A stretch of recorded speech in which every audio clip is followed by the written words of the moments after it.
Уважаемые граждане России, Chers citoyens russes, chers amis, дорогие друзья, тема моего выступления mon discours sera consacré aux événements en Ukraine и то, почему, et à la raison pour laquelle c'est si important pour nous, pour la Russie. конечно, мое Bien entendu, mon allocution s'adresse également à nos compatriotes qui sont en Ukraine. говорить придется. Je vais devoir parler longtemps et en détail. Cette question est très grave. Ситуация. La situation dans le Donbass est de nouveau critique, grave. И сегодня Et aujourd'hui, je m'adresse à vous обращаюсь к вам напрямую, чтобы directement, не только для non seulement pour faire le point sur ce qui se passe, mais aussi pour vous informer des décisions qui sont prises et d'éventuelles étapes ultérieures sur cette voie. Еще раз подчеркну, Je voudrais souligner encore une fois que l'Ukraine n'est pas pour nous seulement un pays voisin. Elle fait partie intégrante de notre propre histoire, de notre culture et de notre espace spirituel. Il s'agit de nos camarades, de nos proches, parmi lesquels il y a non seulement nos collègues, amis et anciens compagnons d'armes, mais aussi nos parents et les personnes avec qui nous sommes liés par les liens du sang et de famille. Il y a longtemps, les gens peuplant les terres historiques du sud-ouest de l'ancienne Russie se désignaient comme Russes et orthodoxes. C'était le cas avant et après le XVIIe siècle, lorsque certains de ces territoires ont rejoint l'État russe. Il nous semble qu'en principe, nous savons tout cela, qu'il s'agit de faits connus de tous. Toutefois, pour comprendre ce qui se passe aujourd'hui, pour expliquer les motifs de la Russie et les objectifs que nous poursuivons, il faut dire au moins quelques mots sur l'histoire de cette question. Je vais commencer par le fait que l'Ukraine moderne a été entièrement créée par la Russie, ou plus précisément par la Russie bolchevique et communiste. Ce processus a commencé presque immédiatement après la révolution de 1917, et Lénine et ses compagnons l'ont fait d'une manière très grossière vis-à-vis de la Russie elle-même, par la voie de la séparation, de la sécession, en arrachant une partie des propres territoires qui étaient pour elle historiques. Les millions de personnes qui y vivaient, bien sûr, n'ont pas été interrogées sur quoi que ce soit. Ensuite, juste avant et après la Grande Guerre patriotique, Staline a rattaché à l'URSS et remis à l'Ukraine certaines terres qui appartenaient auparavant à la Pologne, à la Roumanie et à la Hongrie. En guise de compensation, Staline a donné à la Pologne une partie des territoires historiquement allemands, et en 1954, Khrouchtchev a pris la Crimée à la Russie pour une raison curieuse et en a également fait cadeau à l'Ukraine. En fait, c'est ainsi que s'est formé le territoire de l'Ukraine soviétique. Mais je voudrais maintenant accorder une attention particulière à la période initiale de la création de l'URSS. Je considère que c'est très important pour nous. Il va falloir, comme on dit, revenir assez loin en arrière. Permettez-moi de vous rappeler qu'après le coup d'État d'octobre 1917 et la guerre civile qui s'en est suivie, les bolcheviks ont commencé à construire un nouvel État et il y avait des désaccords assez profonds entre eux.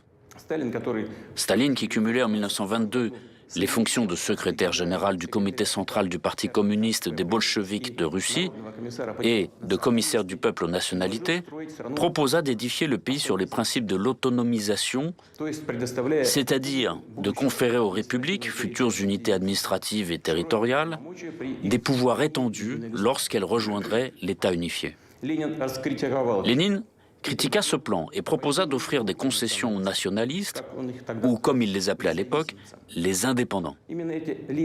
Ce sont ces idées léninistes d'une structure étatique essentiellement confédérative et le slogan sur le droit des peuples à l'autodétermination, jusqu'à la possibilité d'une sécession qui ont constitué la base de l'État soviétique. D'abord, en 1922, elles ont été consacrées dans la déclaration sur la création de l'Union des républiques socialistes soviétiques, et puis, après la mort de Lénine, dans la constitution de l'URSS de 1924.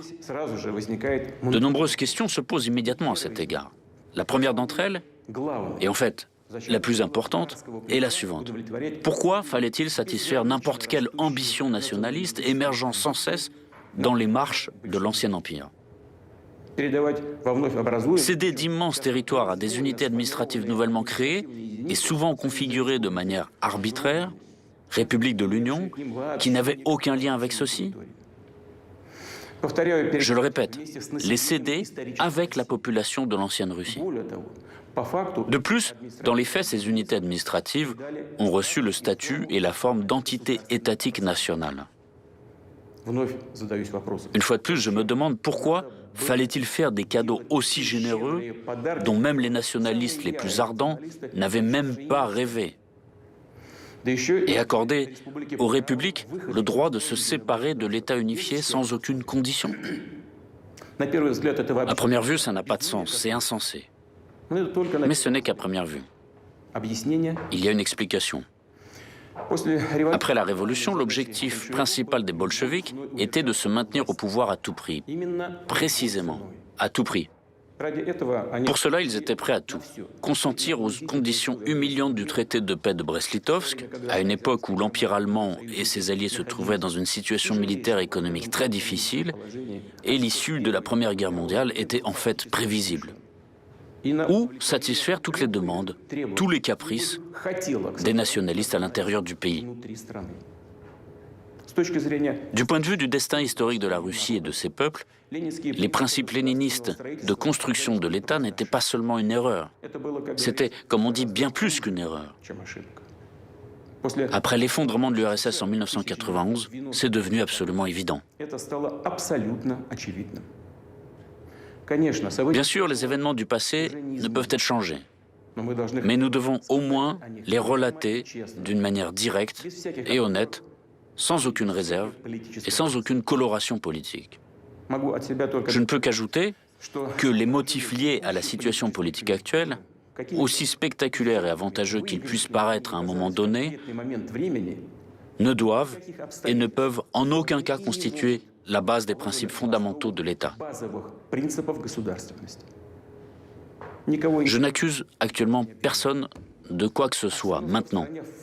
La situation dans le pays à l'époque, après la guerre civile et juste avant celle-ci, était incroyablement complexe et critique. Tout ce que je veux dire aujourd'hui, c'est qu'il en allait ainsi. C'est un fait historique.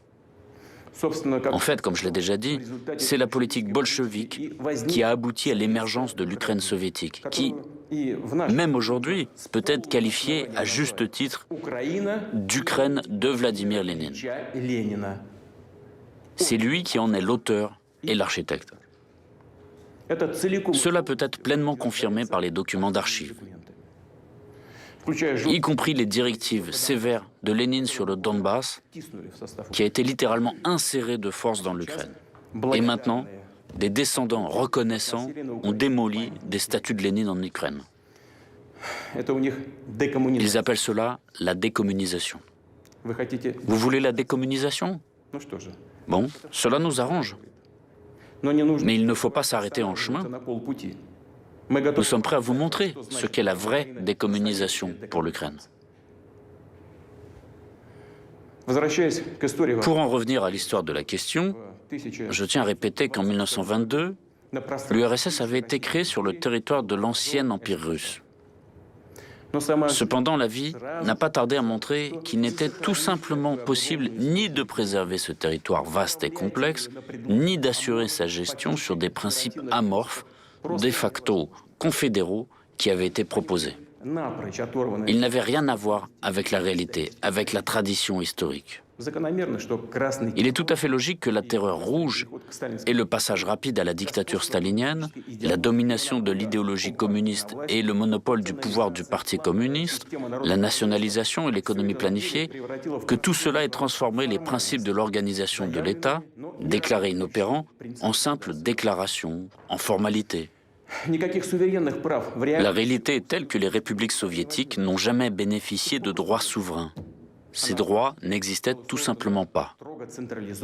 Dans la pratique, c'est un État strictement centralisé, absolument unitaire qui a été créé. De facto, Staline a mis en place ses propres idées de l'organisation de l'État et non pas celles de Lénine. Mais il n'a pas amendé les principaux documents, la constitution du pays, et il n'a pas révisé formellement les principes de construction de l'URSS proclamés par Lénine.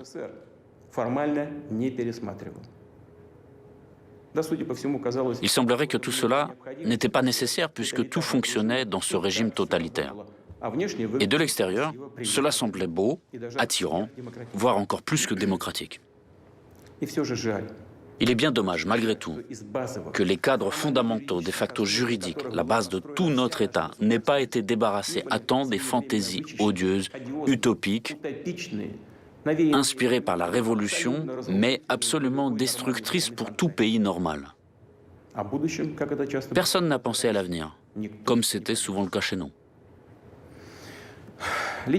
Il semblerait que les dirigeants du Parti communiste fussent sûrs d'avoir formé un système de gestion fiable, que leur politique eût définitivement réglé la question nationale. Mais les falsifications, les fausses interprétations, la manipulation de la conscience publique et le mensonge coûtent cher.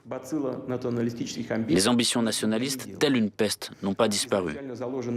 Et leur bombe à retardement érodait l'immunité de l'État contre le nationalisme. Je tiens à répéter que cette bombe à retardement, c'était le droit de quitter l'URSS. Au début des années 1980, la question nationale revêt un caractère pressant, avec à l'arrière-plan des problèmes socio-économiques qui ne cessent de s'exacerber et une évidente crise de l'économie planifiée. Or, cette question nationale résultait non pas des attentes et des aspirations insatisfaites des peuples de l'URSS, mais des appétits croissants des élites locales. Au lieu de procéder à un examen profond de la situation, de prendre des mesures adéquates, en premier chef en économie, au lieu d'entamer la transformation progressive, réfléchie et équilibrée du système politique et de l'organisation de l'État, les dirigeants du PCUS se sont bornés à un verbiage sur la restauration du principe d'autodétermination nationale énoncé par Lénine. Qui plus est, la lutte pour le pouvoir au sein du parti poussait les partis en conflit dont le but était d'élargir leur base d'appui, à stimuler, à promouvoir sans réfléchir les humeurs nationalistes, les manipuler en promettant aux partisans tout ce qu'ils voulaient. Sur fond de parlotte superflue et populiste sur la démocratie et l'avenir radieux, basé soit sur l'économie de marché, soit sur l'économie planifiée, alors que la pauvreté était omniprésente et le déficit total, personne parmi les grands de ce monde ne réfléchissait aux conséquences tragiques qui guettaient le pays. Par la suite, ils ont suivi les sentiers battus et, comme au tout début de l'URSS, ils ont privilégié les ambitions des élites nationalistes, grandies au sein du parti, et ils ont oublié que le PCUS ne pouvait plus, Dieu merci, recourir à de tels instruments comme la terreur d'État, la dictature stalinienne pour se maintenir au pouvoir et tenir le pays. De même, ils ont oublié que le si fameux rôle dirigeant du parti disparaissait sous leurs yeux, tout comme la brume qui se dissipe au petit matin. Et c'est ainsi qu'en septembre 1989, lors du plénum du comité central du PCUS, que le document fatal a été adopté. Ce qu'on a appelé la politique du parti de notre temps, la plateforme du PCUS. Elle comprenait les clauses suivantes. Je cite. Les républiques soviétiques jouissent de tous les droits correspondant à leur statut d'État socialiste souverain. Encore un paragraphe.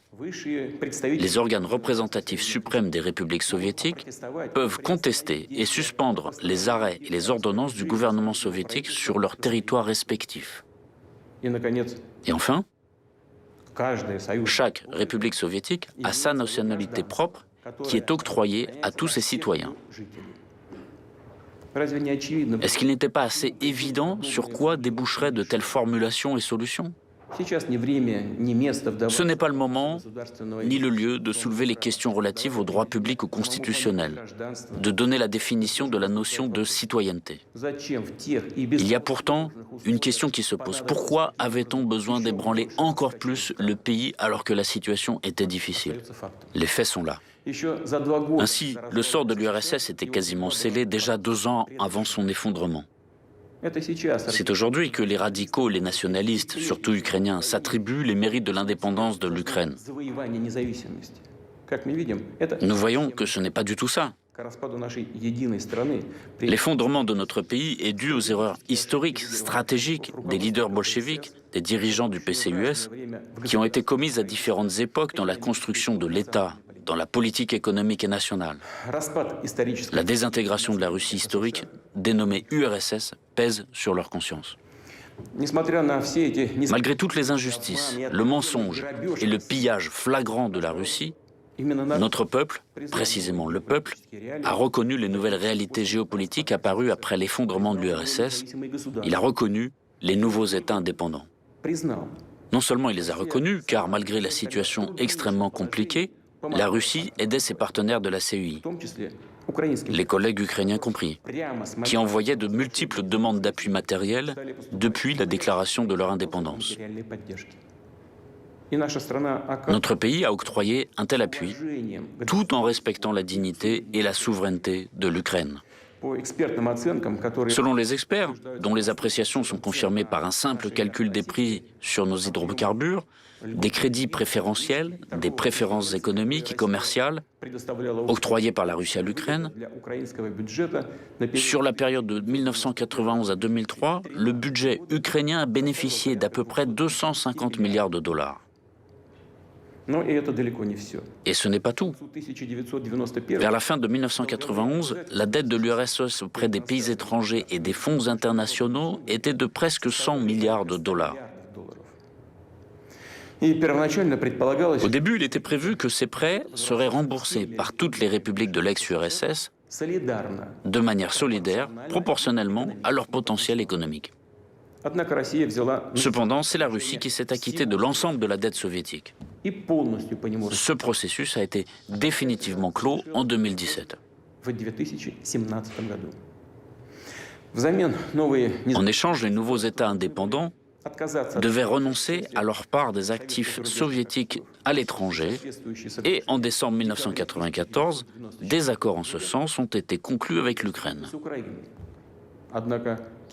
Cependant, Kiev n'a pas ratifié ces accords et plus tard a tout simplement refusé de s'y conformer, réclamant des actifs en diamants et en or, ainsi que les biens et d'autres actifs de l'ex-URSS à l'étranger. Et pourtant, malgré tous les problèmes bien connus, la Russie a toujours coopéré avec l'Ukraine de façon ouverte, franche et, je le répète, dans le respect de ses intérêts. Nos liens se sont développés dans divers domaines. Ainsi, en 2011, le volume de nos échanges commerciaux bilatéraux dépassait 50 milliards de dollars. Je note qu'en 2019, c'est-à-dire avant la pandémie, le volume des échanges commerciaux de l'Ukraine avec les pays de l'Union européenne était inférieur à ce niveau. Dans le même temps, il était manifeste que les autorités ukrainiennes préféraient agir de manière à avoir tous les droits et les avantages dans leurs relations avec la Russie, sans pour autant remplir aucune obligation. L'esprit d'assistanat, qui revêtait parfois chez les autorités de Kiev un caractère tout à fait désinvolte, a commencé à prévaloir sur le partenariat. Il suffit de se rappeler le chantage permanent en matière de transit de l'énergie ou encore le vol pur et simple de gaz. J'ajouterai encore que Kiev a essayé d'utiliser le dialogue avec la Russie comme prétexte pour marchander avec l'Occident, le faisant chanter par un rapprochement avec Moscou pour obtenir des avantages, disant que sinon, l'influence russe sur l'Ukraine allait grandir. En même temps, c'est dès le début, je tiens à le souligner, dès les premières étapes, que les autorités ukrainiennes ont commencé à construire leur État sur la négation de tout ce qui nous unit. Elles ont cherché à transformer la conscience, à déformer la mémoire historique de millions de personnes, des générations entières vivant en Ukraine.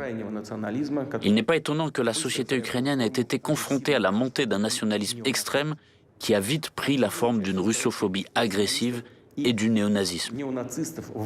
D'où la participation des nationalistes et des néonazis ukrainiens aux bandes terroristes agissant dans le Caucase du Nord. De là, les revendications territoriales de plus en plus fortes contre la Russie.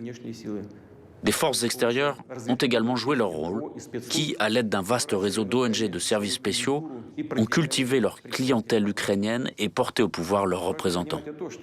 Il faut comprendre que l'Ukraine, en fait, n'a jamais eu de tradition étatique stable. Et dès 1991, elle s'est lancée dans le copiage mécanique des systèmes d'autres pays, sans rapport avec l'histoire et les réalités ukrainiennes. Les institutions politiques étatiques n'ont cessé de se remodeler au profit des clans qui s'étaient vite formés avec leurs propres intérêts égoïstes, n'ayant rien à voir avec les intérêts du peuple ukrainien. Le sens même du soi-disant choix pro-occidental de civilisation fait par les autorités oligarchiques ukrainiennes n'était pas et n'est pas de créer les meilleures conditions pour le bien-être du peuple, mais de préserver, grâce aux services rendus obséquieusement aux rivaux géopolitiques de la Russie, des milliards de dollars volés aux Ukrainiens et cachés par les oligarques dans les banques occidentales. Certains groupes financiers industriels, ainsi que les représentants politiques et les partis qu'ils ont pris en charge financièrement dès le début, s'appuyaient sur les nationalistes et les extrémistes. D'autres prenaient en parole de bonnes relations avec la Russie, la diversité culturelle et linguistique, et arrivaient au pouvoir grâce aux voix des citoyens qui soutenaient sincèrement ces aspirations, y compris celles des millions d'habitants du Sud-Est.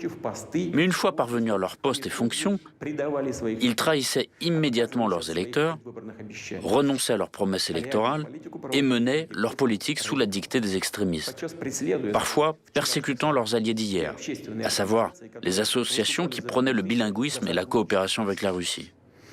Ils profitaient du fait que les gens qui les soutenaient étaient en général respectueux des lois, d'opinion modérée, habitués à faire confiance aux autorités, et que, contrairement aux extrémistes, ils ne recouraient pas à la violence et aux actes illégaux. Les extrémistes, à leur tour, devenaient de plus en plus insolents, année après année. Leurs réclamations devenaient de plus en plus conséquentes. Il s'est avéré facile pour eux d'imposer encore et encore leur volonté aux autorités faibles qui, elles-mêmes infectées par le virus du nationalisme et de la corruption, remplacer avec adresse les véritables intérêts culturels, économiques et sociaux du peuple, la véritable souveraineté de l'Ukraine, par toutes sortes de spéculations et sur une base nationaliste et par des symboles ethnographiques. Aucune structure étatique stable ne s'est développée en Ukraine. Les procédures politiques, électorales, ne servent que de couverture, d'écran pour la répartition du pouvoir et des biens entre les différents clans oligarchiques. La corruption, qui sans aucun doute est un défi et un problème pour de nombreux pays, dont la Russie, a revêtu un caractère tout à fait particulier en Ukraine. Elle a littéralement imprégné, corrodé tout le système, toutes les branches du pouvoir. Les extrémistes ont profité du mécontentement justifié du peuple, ils ont enfourché les manifestations et en 2014 ont poussé le Maïdan au coup d'État. Dans le même temps, ils ont reçu une assistance directe d'autres pays. Selon les informations disponibles, le soutien financier accordé au soi-disant camp de protestation sur la place de l'Indépendance à Kiev par l'ambassade des États-Unis s'est élevé à $1 million par jour. Des sommes supplémentaires assez importantes étaient insolemment versées directement sur les comptes bancaires des leaders de l'opposition. Il s'agit de dizaines de millions de dollars. Et combien les personnes blessées, les familles des gens morts durant les affrontements provoqués dans les rues et sur les places de Kiev et d'autres villes ont-elles reçu? Il vaut mieux ne pas le demander. Les extrémistes qui ont pris le pouvoir ont organisé la persécution, instauré une véritable terreur contre tous ceux qui s'opposaient aux actions anticonstitutionnelles. Des responsables politiques, des journalistes, des personnalités publiques étaient maltraités, publiquement humiliés. Les villes ukrainiennes ont été submergées par une vague de pogroms et de violences, une série de meurtres retentissants et impunis. Impossible de se rappeler sans frémir l'horrible tragédie d'Odessa, où les participants à la manifestation pacifique ont été brutalement assassinés, brûlés vifs dans la maison des syndicats. Les criminels qui ont commis cette atrocité n'ont pas été punis. Personne ne les recherche. Mais nous connaissons leurs noms et nous ferons tout pour les punir, les retrouver et les traduire en justice. Le Maïdan n'a pas rapproché l'Ukraine de la démocratie et du progrès. Le coup d'État commis, les nationalistes et les forces politiques qui les soutenaient ont définitivement mis la situation dans l'impasse. Ils ont poussé l'Ukraine dans l'abîme de la guerre civile. 8 ans après ces événements, le pays est divisé. L'Ukraine traverse une grave crise socio-économique. Selon les organisations internationales, en 2019, près de 6 millions d'Ukrainiens Je souligne qu'il s'agit d'environ 15% de l'ensemble de la population du pays, pas uniquement celle qui est active, ont été contraints de partir à l'étranger pour trouver du travail. Et bien souvent, pour des emplois non qualifiés payés à la journée.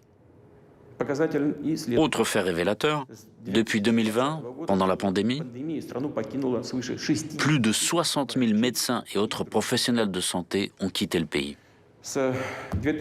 Depuis 2014, les tarifs de l'eau ont augmenté de près d'un tiers. Ceux de l'électricité ont été multipliés. Ceux du gaz, pour les ménages, ont augmenté des dizaines de fois.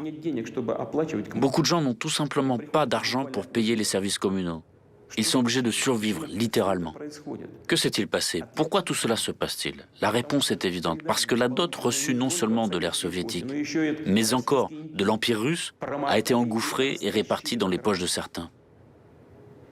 Des dizaines et des centaines de milliers d'emplois ont été détruits, et ces emplois, grâce notamment à une coopération étroite avec la Russie, permettaient aux gens d'avoir un revenu stable et d'apporter des recettes fiscales. Des industries telles que la construction mécanique, la construction d'équipements, l'industrie électronique, les constructions navales et aéronautiques, soit sont en stagnation, soit ont été complètement détruites, alors qu'elles étaient autrefois un motif de fierté non seulement de l'Ukraine, mais de l'Union soviétique tout entière. Le chantier naval de la mer Noire de Nikolaev a été liquidé en 2021, là où les premiers chantiers navals avaient été fondés sous Catherine II. Le célèbre consortium Antonov n'a produit aucun avion de série depuis 2016. Et l'usine Yuzhmash, spécialisée dans la production de matériel spatial et de fusées, s'est trouvée au bord de la faillite, tout comme la série de Kremenchuk. Cette triste liste n'est pas exhaustive. En ce qui concerne le système de transport de gaz créé par toute l'Union soviétique, il s'est tellement détérioré que son fonctionnement comporte de grands risques et des dommages environnementaux. Et à cet égard, une question se pose.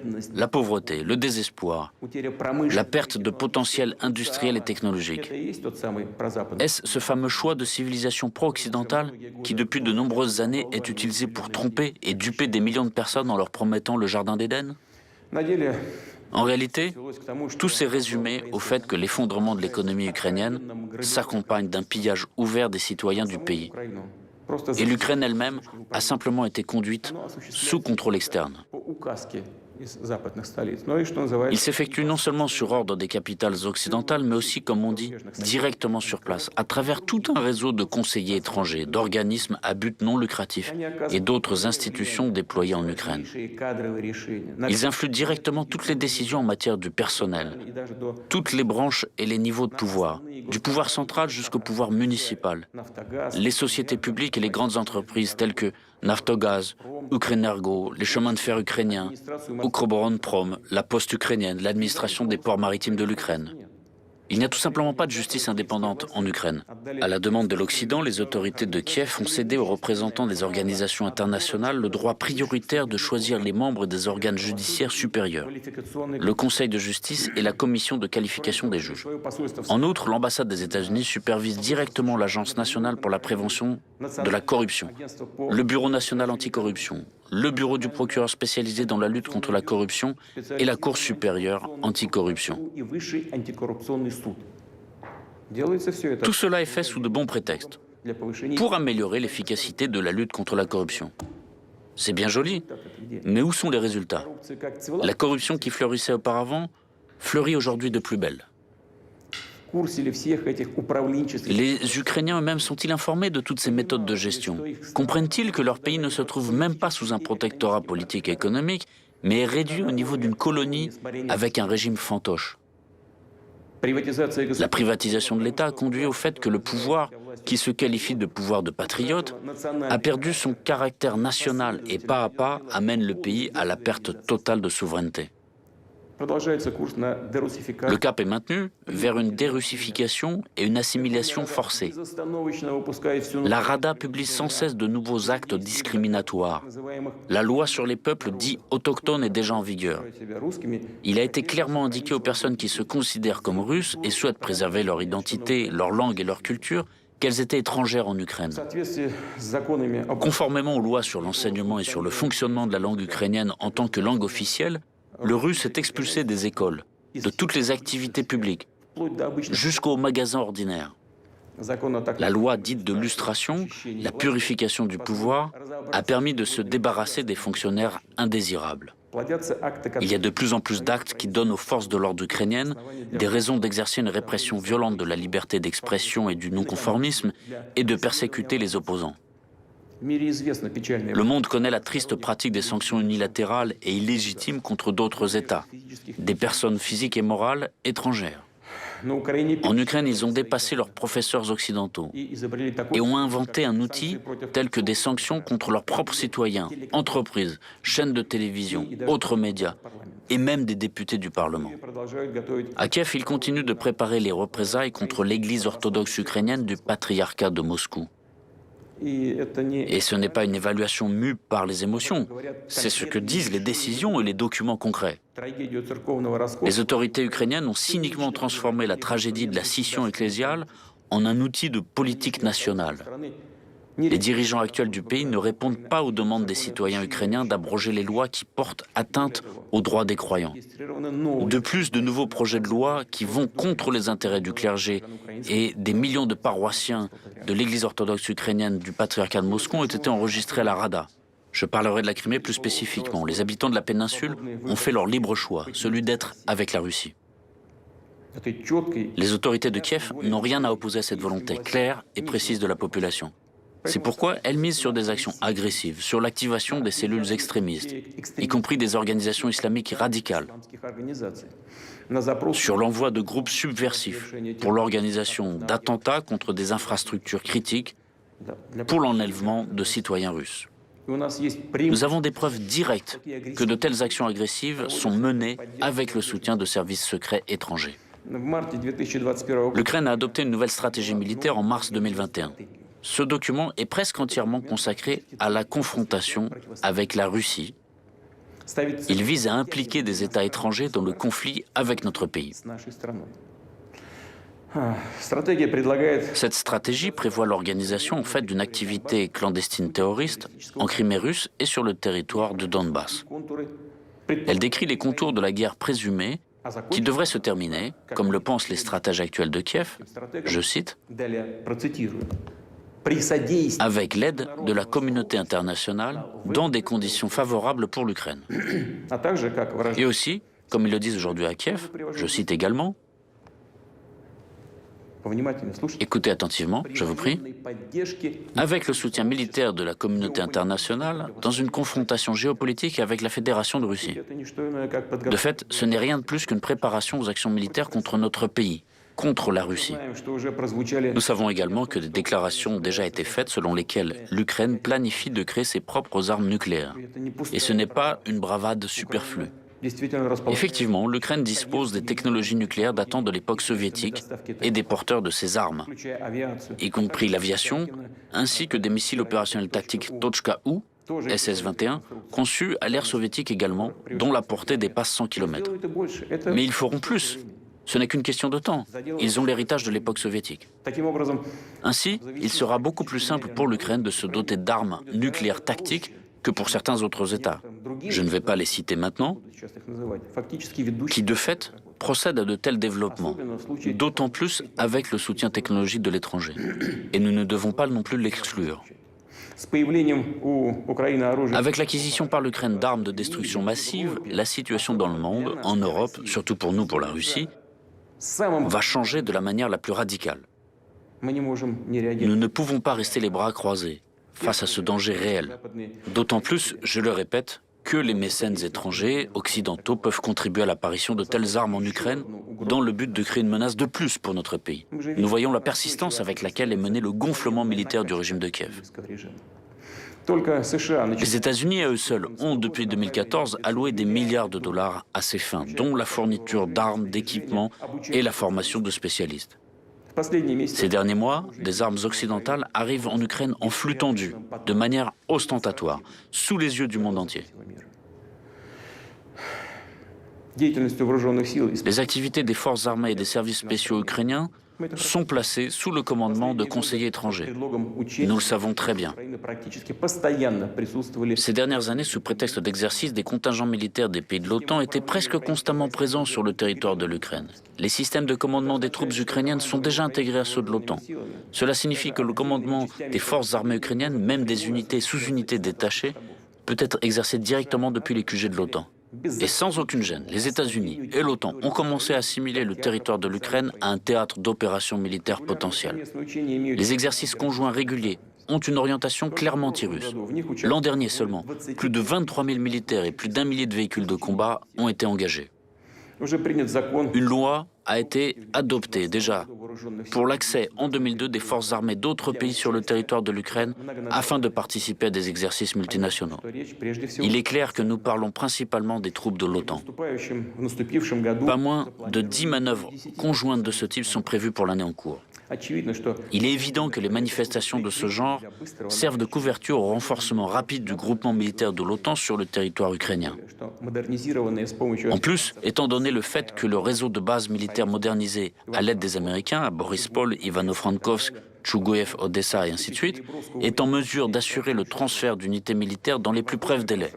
L'espace aérien de l'Ukraine est ouvert au vol d'avions stratégiques et de reconnaissance américains, des drones qui sont utilisés pour surveiller le territoire de la Russie. J'ajouterai à cela que le centre d'opération navale construit à Ochakov par les Américains permet d'assurer les actions des navires de l'OTAN, et notamment l'utilisation d'armes de haute précision contre la flotte russe de la mer Noire et nos infrastructures sur tout le littoral de la mer Noire. Il fut un temps où les États-Unis avaient l'intention de créer des installations similaires en Crimée, mais les habitants de la Crimée et de Sébastopol avaient contrecarré ces plans. Nous le gardons toujours en mémoire. Je le répète, aujourd'hui, un tel centre a été déployé. Il a déjà été déployé à Ochakov. Permettez-moi de vous rappeler qu'au XVIIIe siècle, les soldats d'Alexandre Souvorov s'étaient battus pour cette ville. Grâce à leur courage, elle a été intégrée à la Russie. C'est au même XVIIIe siècle que les terres de la région de la mer Noire, rattachées à la Russie à la suite de guerre avec l'Empire ottoman, ont reçu le nom de Nouvelle-Russie. Aujourd'hui, on essaie de rejeter dans l'oubli ces étapes cruciales de l'histoire, ainsi que le nom des personnalités militaires et hommes d'État de l'Empire russe, sans les efforts desquels l'Ukraine moderne n'aurait pas de nombreuses grandes villes et même d'accès à la mer Noire. Récemment, un monument à Alexandre Souvorov a été abattu à Poltava. Que dire à ce propos? Vous renoncez à votre propre passé, à l'héritage dit colonial de l'Empire russe? Dans ce cas, soyez cohérents. Ensuite, je tiens à noter que l'article 17 de la Constitution de l'Ukraine n'autorise pas le déploiement de bases militaires étrangères sur le territoire du pays. Or, il s'est avéré que ce n'est qu'une formalité qui peut être facilement contournée. Des missions de formation et d'entraînement des pays de l'OTAN sont organisées en Ukraine. Ce sont de fait déjà des bases militaires étrangères. Ils ont simplement appelé la base mission. Et l'affaire est dans le sac. Kiev proclame depuis longtemps un alignement stratégique en vue de son adhésion à l'OTAN. Oui, bien sûr, chaque pays a le droit de choisir son propre système de sécurité, de conclure des alliances militaires. Et tout cela semble juste, mais il y a un mais. Les documents internationaux fixent expressément le principe de sécurité égale et indivisible qui, chacun sait, comprend l'obligation de ne pas renforcer sa sécurité au détriment de la sécurité des autres pays. Je peux également me référer ici à la Charte de la sécurité européenne de l'OSCE de 1999, adoptée à Istanbul, et à la déclaration d'Astana de l'OSCE de 2010. En d'autres termes, le choix des moyens visant à assurer la sécurité ne doit pas constituer une menace pour les autres pays. Or, l'adhésion de l'Ukraine à l'OTAN représente une menace directe pour la sécurité de la Russie. Je tiens à vous rappeler que déjà, en avril 2008, lors du sommet de Bucarest de l'Alliance de l'Atlantique Nord, les États-Unis ont fait adopter la décision selon laquelle l'Ukraine, et d'ailleurs la Géorgie, deviendraient membres de l'OTAN. De nombreux alliés européens des États-Unis étaient déjà bien conscients de tous les risques d'une telle perspective, mais avaient dû se résigner à la volonté de leurs partenaires supérieurs. Les Américains les ont simplement utilisés pour mener une politique manifestement anti-russe. Un certain nombre d'États membres de l'Alliance sont encore maintenant très sceptiques. quant à l'adhésion de l'Ukraine à l'OTAN. En même temps, dans certaines capitales européennes, on nous fait comprendre. Pourquoi vous vous inquiétez? Cela n'arrivera littéralement pas demain. En fait, nos partenaires américains en parlent aussi.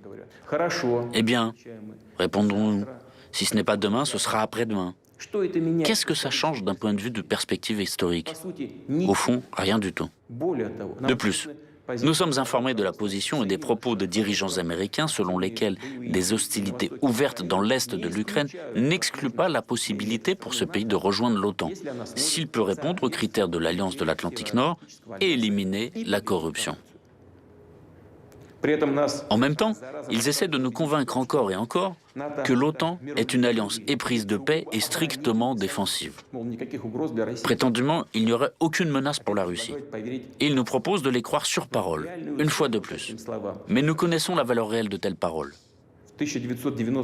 En 1990, lors des discussions sur la question de la réunification allemande, les États-Unis ont promis aux dirigeants soviétiques que la juridiction ou la présence militaire de l'OTAN ne s'étendrait pas d'un pouce vers l'Est et que la réunification de l'Allemagne ne conduirait pas à l'extension de l'organisation militaire de l'OTAN vers l'Est. C'est une citation. Ils nous ont dit beaucoup de choses. Ils nous ont donné des assurances verbales. Et tout cela s'est avéré une promesse vaine. Plus tard, ils ont commencé à nous assurer que l'adhésion des pays d'Europe centrale et orientale à l'OTAN ne ferait qu'améliorer les relations avec Moscou, soulagerait ces pays des craintes concernant un difficile héritage historique et, qui plus est, créerait même une ceinture d'États amis de la Russie. Et c'est exactement le contraire qui s'est passé. Les autorités de certains pays d'Europe de l'Est, qui faisaient commerce de la russophobie, ont apporté à l'Alliance leurs complexes et leurs stéréotypes sur la menace russe. Ils ont insisté sur le renforcement des capacités de défense collective qui doivent être déployées principalement contre la Russie. Et tout cela s'est produit dans les années 1990 et au début des années 2000, lorsque, grâce à la transparence et à notre bonne volonté, les relations entre la Russie et l'Occident étaient à un niveau élevé. La Russie a rempli toutes ses obligations. Notamment, elle a retiré ses troupes d'Allemagne, des pays d'Europe centrale et orientale, et a ainsi apporté une énorme contribution pour surmonter l'héritage de la guerre froide. Nous avons constamment proposé différentes options de coopération, y compris dans le cadre du Conseil Russie-OTAN et de l'OSCE. De plus, je dirais maintenant une chose dont je n'ai jamais parlé en public. Je le dis pour la première fois. En 2000, lors d'une visite à Moscou du président sortant des États-Unis, Bill Clinton, je lui ai demandé comment les États-Unis considéreraient l'entrée de la Russie dans l'OTAN. Je ne vais pas révéler tous les détails de cette conversation, mais la réponse à ma question semblait, disons, très retenue. Et quelle était réellement la réaction des Américains face à cette possibilité? Ça se voit dans les faits, dans les mesures prises à l'égard de notre pays. Il s'agit d'un soutien ouvert aux terroristes du Caucase du Nord, d'un mépris de nos exigences et de nos préoccupations en matière de sécurité. C'est l'extension de l'OTAN, le retrait du traité ABM, etc. Ça donne envie de demander, pourquoi faites-vous tout cela? D'accord, vous ne voulez peut-être pas voir en nous un pays ami et un allié, mais pourquoi faire de nous un ennemi? Il n'y a qu'une réponse. Ça n'a rien à voir avec notre régime politique ni autre chose. Ils ne veulent tout simplement pas qu'il y ait un grand pays indépendant comme la Russie. C'est la réponse à toutes les questions. C'est la source de la politique américaine traditionnelle vis-à-vis de la Russie. D'où l'attitude à l'égard de toutes nos propositions en matière de sécurité. Aujourd'hui, il suffit de jeter un simple coup d'œil sur la carte pour voir comment les pays occidentaux ont tenu leur promesse d'empêcher l'extension de l'OTAN vers l'Est. En fait, ça a été une tromperie. Nous avons assisté à 5 vagues d'élargissement de l'OTAN, l'une après l'autre. En 1999, la Pologne, la République tchèque, la Hongrie sont devenus membres de l'Alliance. En 2004, la Bulgarie, l'Estonie, la Lettonie, la Lituanie, la Roumanie, la Slovaquie et la Slovénie. En 2009, l'Albanie et la Croatie. En 2017, le Monténégro. En 2020, la Macédoine du Nord. En conséquence, l'Alliance, son infrastructure militaire, sont parvenues jusqu'aux frontières de la Russie. C'est devenu l'une des principales causes de la crise de la sécurité européenne. Cela a eu les conséquences les plus négatives sur l'ensemble du système des relations internationales et a entraîné une perte de confiance mutuelle. La situation continue de se dégrader, notamment sur le plan stratégique. Ainsi, en Roumanie et en Pologne, dans le cadre du projet américain visant à créer un système global de défense antimissile, des zones de positionnement pour le bouclier antimissile sont déployées. On sait bien que les systèmes de lancement installés ici peuvent être utilisés pour les missiles de croisière Tomahawk, qui sont des systèmes offensifs. En outre, un missile universel de standard 6, ou SM-6, est en cours de conception aux États-Unis. Il peut servir à des missions de défense antiaérienne et antimissiles, et en même temps peut frapper des cibles universelles, que ce soit à la surface de la mer ou sur terre. C'est-à-dire que le système antimissile américain, prétendument défensif, se développe et de nouvelles opportunités offensives apparaissent. Les informations dont nous disposons donnent de bonnes raisons de croire que l'adhésion de l'Ukraine à l'OTAN et le déploiement ultérieur des installations de l'Alliance nord-atlantique là-bas est une question déjà résolue. C'est une question de temps. Nous comprenons clairement qu'avec un tel scénario, le niveau de menace militaire pour la Russie augmentera considérablement. Et j'attire particulièrement votre attention sur le fait que le danger d'une frappe soudaine contre notre pays augmentera fortement. Je tiens à expliquer que dans les documents américains de planification stratégique, il s'agit bien de documents, la possibilité d'une attaque dite préventive contre les complexes de missiles ennemis est prescrite. Et nous savons qui est le principal adversaire pour les États-Unis et l'OTAN. C'est la Russie. Dans les documents de l'OTAN, notre pays est officiellement, explicitement désigné comme la menace principale pour la sécurité euro-atlantique. Et l'Ukraine servira de champ de bataille pour cela. Si nos ancêtres avaient entendu ça, ils n'y auraient tout simplement pas cru. Et nous-mêmes, on n'aimerait pas y croire aujourd'hui. Et pourtant, c'est ce qu'on voit se produire. Je veux que cela soit compris en Russie et en Ukraine. De nombreuses bases aériennes ukrainiennes sont situées à proximité de nos frontières. Et l'aviation tactique de l'OTAN qui est sur place, y compris avec des vecteurs d'armes de précision, sont capables de frapper notre territoire jusqu'aux villes de Volgograd, Kazan, Samara, Astrakhan. Le déploiement de radars de reconnaissance sur le territoire ukrainien permettra à l'OTAN de contrôler étroitement l'espace aérien de la Russie jusqu'à l'Oral.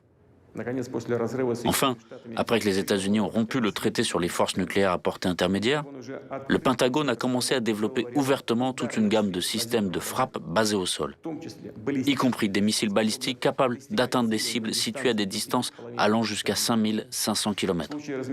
Une fois déployés en Ukraine, ces systèmes pourront frapper des objectifs sur l'ensemble de la partie européenne de la Russie, ainsi qu'au-delà de l'Oral. Le temps de vol jusqu'à Moscou pour les missiles de croisière Tomahawk serait inférieur à 35 minutes. Pour les missiles balistiques depuis la région de Kharkov, de 7 à 8 minutes. Et pour les frappes hypersoniques, de 4 à 5 minutes. Ça s'appelle nous mettre le couteau sous la gorge. Il ne fait pour moi aucun doute qu'ils comptent bien réaliser ces projets, tout comme ils l'ont fait d'autres fois au cours des dernières années, en élargissant la présence de l'OTAN vers l'Est, en poussant les infrastructures et les équipements militaires vers les frontières de la Russie, en ignorant complètement nos préoccupations, nos protestations et nos avertissements. Excusez-moi, ils crachaient dessus en faisant tout ce qui leur plaisait, comme bon leur semblait. Bien sûr, ils entendent continuer à agir de la sorte, guidés par le proverbe bien connu « Le chien aboie, la caravane passe ». Je tiens à le dire tout de suite, nous ne l'avons jamais accepté et nous ne l'accepterons jamais. En même temps, la Russie s'est toujours prononcée en faveur de la résolution des problèmes les plus complexes par des moyens politiques et diplomatiques, à la table des négociations. Nous sommes bien conscients de notre énorme responsabilité en matière de stabilité régionale et mondiale. Déjà, en 2008, la Russie avait lancé une initiative visant à conclure un traité sur la sécurité européenne. Le sens de ce traité était qu'aucun État ou organisation internationale de la région euro-atlantique ne pouvait renforcer sa sécurité aux dépens de celle des autres. Or, notre proposition a été rejetée dès le départ. On ne saurait permettre à la Russie de limiter l'activité de l'OTAN. Par ailleurs, on nous a dit explicitement que seuls les membres de l'Alliance de l'Atlantique Nord pouvaient avoir des garanties de sécurité juridiquement contraignantes. En décembre dernier, nous avons transmis à nos partenaires occidentaux un projet de traité entre la Fédération de Russie et les États-Unis sur les garanties de sécurité, ainsi qu'un projet d'accord sur les mesures de sécurité entre la Fédération de Russie et les États membres de l'OTAN. Les États-Unis et l'OTAN ont répondu par de nombreuses généralités. Il y avait quelques points rationnels, mais ils portaient tous sur des questions secondaires et ressemblaient plutôt à une tentative d'étouffer la discussion et de la faire dévier. Nous avons réagi de manière conséquente en soulignant notre volonté de suivre la voie de la négociation, mais à condition que toutes les questions soient examinées comme un tout, sans les séparer des principales propositions russes, des propositions fondamentales. Celle-ci comporte 3 points essentiels. Le premier est d'éviter tout nouvel élargissement de l'OTAN. Le deuxième est le non-déploiement par l'Alliance de systèmes d'armes offensifs aux frontières russes. Et enfin, le retour des capacités et infrastructures militaires du bloc en Europe à la configuration de 1997, date de la signature de l'acte fondateur OTAN-Russie. Et ce sont justement ces propositions de principe qui ont été ignorées. Une fois de plus, nos partenaires occidentaux ont répété la formule toute faite selon laquelle tout pays a le droit de choisir librement les moyens d'assurer sa sécurité et d'adhérer à toute alliance et à tout groupement militaire. Autrement dit, rien n'a changé dans leur position. Nous entendons toujours les mêmes références à la fameuse politique de la porte ouverte de l'OTAN. De plus, on essaie à nouveau de nous faire chanter, on nous menace à nouveau de sanctions, qu'ils imposeront d'ailleurs de toute façon au fur et à mesure que la Russie renforce sa souveraineté et la puissance de ses forces armées. On saura toujours trouver, voire inventer un prétexte pour une nouvelle attaque de sanctions. Ceci, quelle que soit la situation en Ukraine. Il n'y a qu'un but: endiguer le développement de la Russie. En fait, ils n'auront pas besoin d'un prétexte formel quelconque pour le faire. Ils le feront pour la simple raison que nous existons et ne remettront jamais en cause notre souveraineté, nos intérêts nationaux et nos valeurs. Je veux être clair, je le dis sans détour. Dans la situation actuelle, alors que nos propositions sur un dialogue équitable portant sur les questions de principe sont de fait restées sans réponse de la part des États-Unis et de l'OTAN, alors que le niveau des menaces contre notre pays augmente de manière significative, la Russie a parfaitement le droit de prendre des contre-mesures pour assurer sa propre sécurité. C'est exactement ce que nous ferons. En ce qui concerne la situation dans le Donbass, nous constatons que les dirigeants de Kiev ne cessent de déclarer publiquement leur réticence à appliquer le paquet de mesures de Minsk afin de résoudre le conflit et laissent comprendre qu'ils ne sont pas intéressés par une solution pacifique. Au contraire, ils cherchent à nouveau à lancer une guerre éclair dans le Donbass comme ils l'ont déjà fait en 2014 et en 2015. Nous nous rappelons très bien à quoi ces aventures ont abouti. Aujourd'hui, il ne se passe pas un jour sans qu'il y ait des bombardements de villes et de localités dans le Donbass. Un groupement militaire important déployé à cette fin utilise en permanence des drones d'attaque, des équipements lourds, des missiles, de l'artillerie et des lance-roquettes multiples. Le meurtre de civils, le blocus, les mauvais traitements infligés aux personnes, y compris les enfants, les femmes et les personnes âgées, se poursuivent sans relâche. Et on n'en voit pas la fin. Et le monde prétendument civilisé,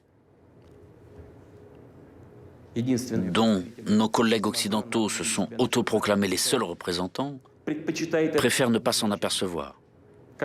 Comme si toute cette horreur, le génocide, dont sont victimes près de 4 millions de personnes, n'existait pas. Ceci pour la simple raison que ces personnes n'étaient pas d'accord avec le coup d'État soutenu par l'Occident en Ukraine en 2014 et se sont opposés à cette dérive vers le nationalisme agressif de caverne et le néonazisme, élevés tous les deux au rang de politique d'État. Et parce qu'ils se battent pour leurs droits élémentaires ceux de vivre sur leur propre terre, de parler leur propre langue, de préserver leur culture et leurs traditions. Combien de temps cette tragédie peut-elle encore durer? Combien de temps peut-on encore la tolérer? La Russie a tout fait pour préserver l'intégrité territoriale de l'Ukraine.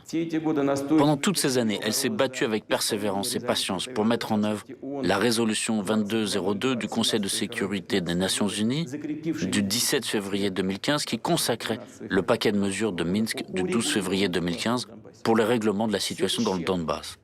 Tout cela en vain. Les présidents et les députés de la Rada changent, mais l'essence, la nature agressive et nationaliste du régime qui a pris le pouvoir à Kiev reste la même. Elle est entièrement le produit du coup d'État de 2014. Et ceux qui ont emprunté la voie de la violence, de l'effusion de sang et de l'illégalité ne reconnaissent et ne reconnaîtront aucune autre solution à la question du Donbass qu'une solution militaire. À cet égard, je considère qu'il est nécessaire de prendre la décision qui s'impose depuis longtemps, c'est-à-dire de reconnaître immédiatement l'indépendance et la souveraineté de la République populaire de Donetsk et de la République populaire de Lugansk. Je demande à l'Assemblée fédérale de la Fédération de Russie de soutenir cette décision et de ratifier ensuite des traités d'amitié et d'assistance mutuelle avec les deux républiques. Ces deux documents seront préparés et signés le plus rapidement possible. Quant à ceux qui ont pris et détiennent le pouvoir à Kiev, nous exigeons qu'ils cessent immédiatement les hostilités. Dans le cas contraire, toute la responsabilité de la poursuite éventuelle de l'effusion de sang reposera entièrement sur la conscience du régime au pouvoir en Ukraine. En annonçant ces décisions prises aujourd'hui, je suis confiant dans le soutien des citoyens de Russie et de toutes les forces patriotiques du pays. Je vous remercie pour votre attention. Bonjour à tous, je vous en prie. La cérémonie de signature des documents commence. Le président de la Fédération de Russie, Vladimir Vladimirovitch Poutine, signe le décret du président de la Fédération de Russie sur la reconnaissance de la République populaire de Donetsk. Le président de la Fédération de Russie, Vladimir Vladimirovitch Poutine, signe le décret du président de la Fédération de Russie sur la reconnaissance de la République populaire de Lugansk.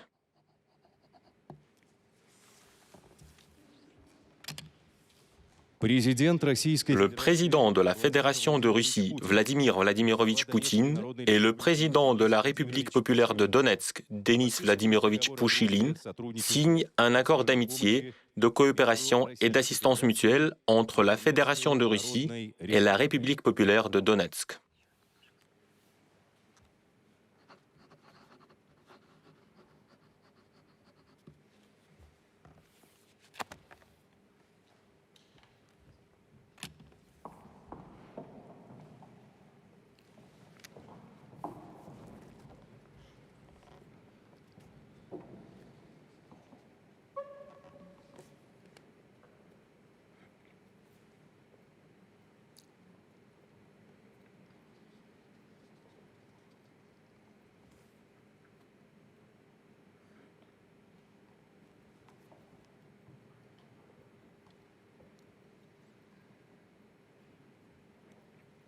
Le président de la Fédération de Russie, Vladimir Vladimirovitch Poutine, et le président de la République populaire de Lugansk, Leonid Ivanovich Pasechnik, signent un accord d'amitié, de coopération et d'assistance mutuelle entre la Fédération de Russie et la République populaire de Lugansk.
La cérémonie de signature des documents est terminée.